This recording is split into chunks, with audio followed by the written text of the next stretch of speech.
Panglima TNI dan Kapolri memastikan akan mengusut tuntas aksi penyerangan Mapolsek Ciracas, Jakarta Timur pada Sabtu dini hari kemarin. Lantas seperti apa kondisi terkini di Polsek Ciracas hingga siapa saja yang diduga terlibat dalam aksi tersebut? Guna mengetahui informasi selengkapnya, kita bergabung bersama reporter Reinhard Christian dan juru kamera Kristianto dari Mapolsek Ciracas, Jakarta Timur.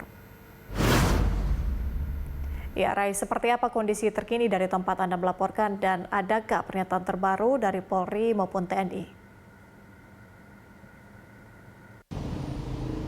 Ya, selamat sore Patricia dan juga pemirsa. Kondisi pasca penyerangan Polsek Ciracas yang terjadi pada Sabtu lalu di Polsek Ciracas, Jakarta Timur ini, personel gabungan dari aparat TNI dan juga polisi masih berjaga di pintu gerbang yang terdapat di Polsek Ciracas, Jakarta Timur.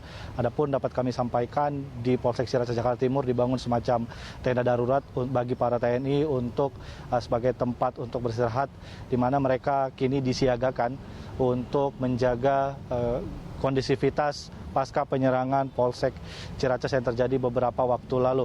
Adapun pernyataan dari pihak kepolisian dan juga TNI terkait kelanjutan peristiwa ataupun motif dari penyerangan tersebut masih kita tunggu dari pihak polisi dan juga TNI. Namun pada beberapa waktu lalu Kepala Staf Angkatan Darat Andika Perkasa sudah memberikan beberapa keterangan seperti telah diperiksanya beberapa anggota TNI Angkatan Darat kurang lebih berjumlah 12 orang, di mana ke-12 orang ini sudah dibawa ke rumah tahanan Guntur milik Kodam Jaya dan sekarang sedang diperiksa, dan juga nantinya ada 19 orang lagi yang akan diperiksa.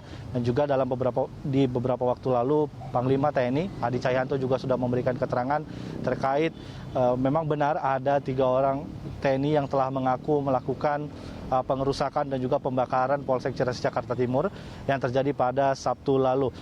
Untuk itu pihak dari Polisi Militer Angkatan Darat dan juga polisi dan juga pihak TNI akan melakukan pengusutan tuntas dan pengembangan, dan Kasat juga mengatakan bahwa akan dilakukan terbukaan agar masyarakat juga dapat melihat bagaimana proses hukum terhadap oknum-oknum anggota TNI ini dapat ditegakkan dengan baik.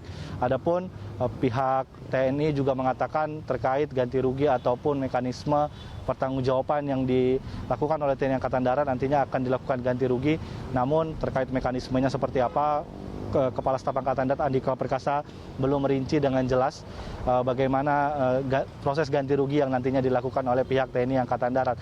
Adapun pada beberapa waktu sebelumnya juga Pangdam Jaya Majen TNI Dudung Abdurrahman membenarkan bahwa memang terjadi penyerangan yang dilakukan oleh anggota TNI Angkatan Darat yang bermula dari kabar palsu ataupun kabar bohong yang dikeluarkan oleh seorang oknum dengan pangkat Prada dengan inisial MI yang mengabarkan kepada para teman angkatannya melalui grup di pesan di sosial media, mengatakan bahwa ia mengalami pengeroyokan.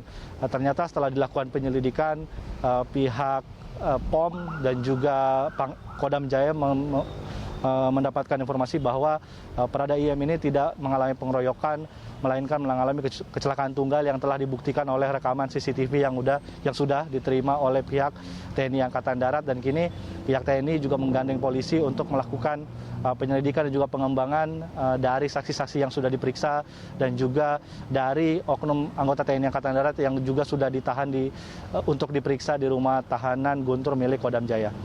Patricia.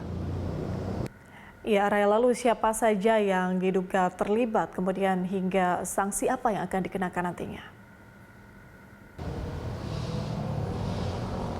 Ya, Patricia, adapun pihak-pihak yang terlibat dalam aksi penyerangan pada beberapa waktu lalu dicatat sebanyak 3 orang sudah mengaku, namun pihak Polisi Militer Angkatan Darat masih melakukan pengembangan dengan sudah memeriksa 12 orang saksi, dan juga nanti akan mencari saksi dari masyarakat sekitar yang pada kejadian lalu yang berada di sekitar Jalan Raya Bogor Cibubur akan mendapatkan keterangan yang valid ataupun komplit tentang kejadian di malam tersebut. Adapun terkait sanksi, Kepala Staf Angkatan Darat Andika Perkasa mengatakan berkaca dengan Undang-Undang Hukum Militer yang dimiliki Indonesia, bila nantinya oknum anggota TNI Angkatan Darat sudah terbukti dan diputuskan bersalah, pihak Angkatan Darat akan melakukan pemecatan, akan melakukan sanksi pidana pertama, lalu memberikan sanksi tambahan yaitu berupa pemecatan dari kecabangan TNI Angkatan Darat sebagai sanksi ataupun tindakan tegas yang dilakukan TNI Angkatan Darat dalam menuntaskan kasus ini. Adapun pihak TNI juga mengajak masyarakat untuk bila memiliki informasi terkait kejadian malam itu untuk dapat memberikan keterangan agar pengembangan kasus ini dapat berjalan dengan baik. Patricia. Baik, terima kasih atas informasinya Reinhard. Selamat bertugas kembali. Pemirsa, demikian Reinhard Christian dan Kristianto melaporkan langsung dari Mapolsek Ciracas, Jakarta Timur.